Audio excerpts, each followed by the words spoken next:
നമ്മൾ ഉണ്ടാക്കാൻ പോകുന്നത് ഒരു സ്പെഷ്യൽ ചട്നിയാണ്. അതിന് തക്കാളിയുണ്ട്, മല്ലിയിലയുണ്ട്, പച്ചക്കപ്പലണ്ടി ഒരു സ്പൂണുണ്ട്, എരി കുറവായതിനാൽ രണ്ട് മൂന്ന് പച്ചമുളക് എടുത്തിട്ടുണ്ട്. ഇതും ഇത്തിരി ഉപ്പും ചേർത്ത് നമുക്ക് ഒരു ചട്നി ഉണ്ടാക്കാം. സ്പെഷ്യൽ ഇൻഗ്രീഡിയൻ്റാണ്. തക്കാളി ചട്നിന്നോ കപ്പലണ്ടി ചട്നിന്നോ ഒക്കെ പറയാം. ഓക്കെ, ഒന്ന് ഉണ്ടാക്കി നോക്കാം. ഇനി നമ്മുടെ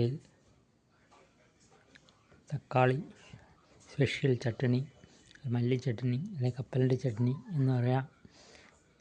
ചട്നി റെഡിയായിട്ടുണ്ട്. അതിലേക്ക് നമ്മൾ ഇന്ന് രാവിലത്തെ ആഹാരമായിട്ട് കഴിക്കുന്നത് ഉണക്കലരിയാണ്. ഉണക്കലരി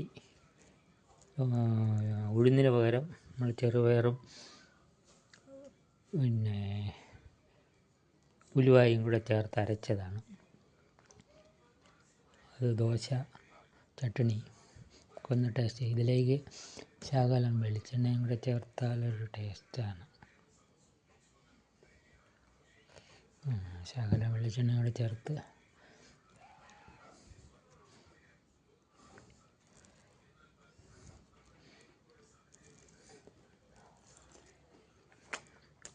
അടിപൊളിയാണ്.